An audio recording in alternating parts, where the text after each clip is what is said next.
siku la sabatano Mungu nalipatula. Ndili nacho chimwemwe mu tsiku la lero kukulandirani ku maola a Sabata tsiku lopatulika, tsiku limene timasiya zonse, kani mabizinesi timaseka, kani zintchito timapita ukampembeza Yehova, kumulemekeza Yehova pa zabwino zonse. Sabata ndi tsiku labwino chifukwa timatipangisa ife kusiya zonse ndi kungoyang'ana pa Yesu Khristu. Mungati okhala ndi mabilu, mungati okhala ndi zovuta zosiyanasiyana, koma tsiku la Sabata tiyenera kukhala okondwa. Ndifake timayimba nyimbo tikondwera podza pa tsiku la Sabata, tsiku la chimwemwe. Pamene tikupita ku church tiyeni tikhale ndi nyimbo mu mtima, nyimbo ya mayamiko. Ngati pali chinthu china chimene chimandikondweresa pamene tikupita ku chalichi ndiye nyimbo.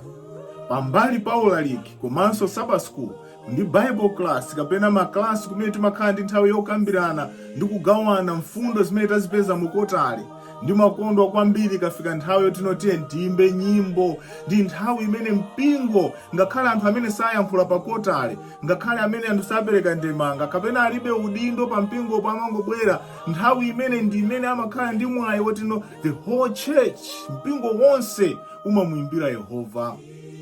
Ndi nthawi imene tinayenera kuipanga plan kuti ndifake ndi kulimbikitsa kuti mpingo uliwonse uzikhala ndi worship committee imene ingaone kuti mapemphero ayenda bwanji. Fa nthawi zambiri ndifake mapeza kuti zolengeza zatenga nthawi yambiri, nyimbo nzochepa, koma nyimbozo zimatakasa mitima ya anthu kuwakonzesera kuti ino ampembeze. Ndiye ndikwabwino kuti ino mukakhala ndi programu yabwino mumapasa nthawi imene yoimba nyimbo yokwanira, chifukwa imeneyo ndi nthawi yofunika kwambiri. Ngakhale zolengeza zili zofunika, koma tisakhale kukhala kuti no zitenge nthawi yambiri ya mulaliki kapena nthawi yambiri imene anthu adakainawo kamuimbira nyimbo. Mwakonzesera nyimbo za njira lole. Mulungu amakukondana, Mulungu akufuna ife timpembeze moyenera, ndipo njira ina imodzi yompembezera moyenera ndiyonena kuti tikhale ndi chilongosoko. Mulungu wathu ndi wa chilongosoko, si wa chisokonezo ayi. Amafuna kuti zinthu zonse zikayende bwino. Ndikhupa kuti no mu tsiku la lero, Sabata la lero, talikonzesera mokwanira. Ngati muli a music director, chonde khala nolumikizana ndi komiti imene ikuyendesa mapemphero mtsiku la lero. Mulaliki, ulaliki wake ndi otani? Sankhani nyimbo zimene mukamayimba zikutakasa mitima ya anthu kuwakonzesera. Pamene mulaliki uja akubwera, mitima imakhala ili yokonzeka kale kuna kuti lero timva uthenga.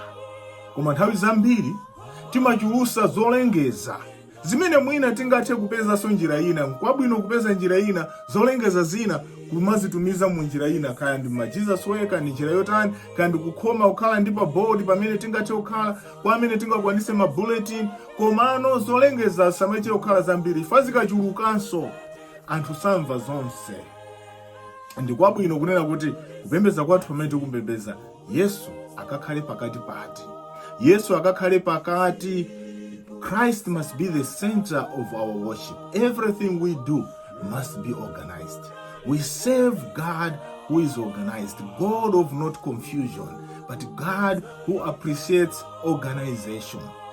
So today as you worship, ndifuna ndikufunireni mafuno abwino. Ambuye akudaliseni kuti kupembeza kwanu kukhale nsembe yonunkhira pamaso pa Yehova.